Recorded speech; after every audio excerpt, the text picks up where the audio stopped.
રાજપીપળા ખાતે સંકલ્પથી સિદ્ધિ સુધી મોદી સરકારના 11 વર્ષ વિષય પર ભાજપની પત્રકાર પરિષદ યોજાઈ।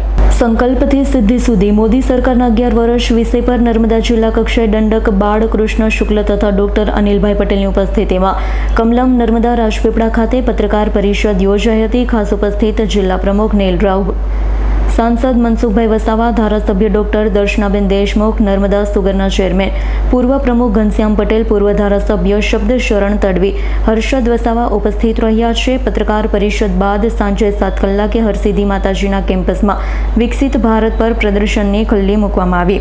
ત્યારબાદ વ્યવસાયિક સંમેલન પટેલ છાત્રાલય ખાતે રાખવામાં આવ્યું, જેમાં સાંસદ મનસુખ વસાવા, દંડક બાળકૃષ્ણ શુક્લ તથા ડોક્ટર અનિલભાઈ પટેલે ઉદ્બોધનમાં વિકસિત ભારતનો અમૃતકાળમાં સેવા, સુશાસન, ગરીબ કલ્યાણના 12 વર્ષ અંગે યોજાયેલા કાર્યક્રમમાં મોદી શાસનના મહત્વના પાસાઓની ચર્ચા કરી। ઓપરેશન સિંદૂરથી માંડી છેવાડાના માનવી સુધી સરકારની યોજનાઓ પહોંચાડી। મોદી સરકારના 11 વર્ષના શાસનકાળમાં ભારતનો વિકાસ, ગરીબનો વિકાસ થયો હોવાની વાત કરી। મોદી શાસનના 11 વર્ષની સિદ્ધિઓને વર્ણવી હતી।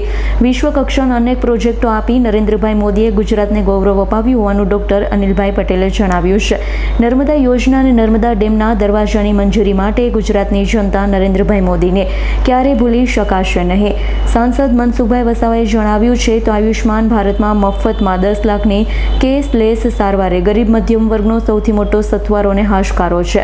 ભારતની સુરક્ષા અને આતંકવાદ સામેની લડાઈમાં નરેન્દ્રભાઈ મોદીએ સર્જિકલ સ્ટ્રાઇક, એર સ્ટ્રાઇક અને ઓપરેશન સિંદૂર દ્વારા વિશ્વને નયા ભારતની ઓળખ કરાવી દીધી હોવાની વાત કરી। સમગ્ર કાર્યક્રમનું સફળ સંચાલન જિલ્લા પ્રમુખ નીલરાવે કર્યું હતું। ગુજરાતના પનોતા પુત્ર અને જેમને ગુજરાતનું નામ આખા વિશ્વમાં રોશન કર્યું છે એવા ગુજરાત રાજ્યના પૂર્વ મુખ્યમંત્રી શ્રી અને ભારત દેશના યશસ્વી વડાપ્રધાનશ્રીના શાસનને 11 વર્ષ પૂર્ણ થયાના અનુસંધાનમાં આખા દેશમાં 11 વર્ષના કામગીરીની લેખાજોખાની આ પ્રેસ કોન્ફરન્સનું આયોજન કરવામાં આવે છે।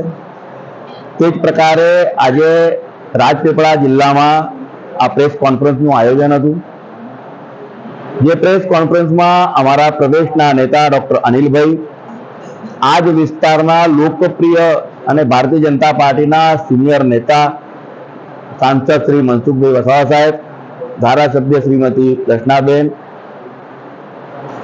અમારા પ્રભારી ધર્મેશભાઈ અને સાથે અમારા જિલ્લાના પ્રમુખ નીલભાઈની સાથે આજે પ્રેસ કોન્ફરન્સનું આયોજન કરવામાં આવ્યું છે। 11 વર્ષના કામગીરીની લેખાજોખા કરતા નયા ભારતની જે ઓળખાણ આખા વિશ્વને થઈ છે તેની સાથે સાથે મજબૂત સરકાર કેવી રીતે કામ કરી શકે અને નાગરિકોના બધા જ અધિકારો તેમને મળવાપાત્ર સવલતો સંપૂર્ણપણે સંતૃપ્તતા પ્રમાણે મળે તે માટેનું જ્યારે આયોજન કરવામાં આવ્યું છે અને સંપૂર્ણ ભારત દેશ સુરક્ષિત, સશક્ત, સુશિક્ષિત અને સમૃદ્ધ થાય તે માટેનો જે રોડમેપ તૈયાર કરવામાં આવ્યો છે અને તે જ પ્રકારે તેની જે કામગીરી ચાલી રહી છે। દીપક જગતાપનો રિપોર્ટ, આજ9 ન્યૂઝ, રાજપીપળા।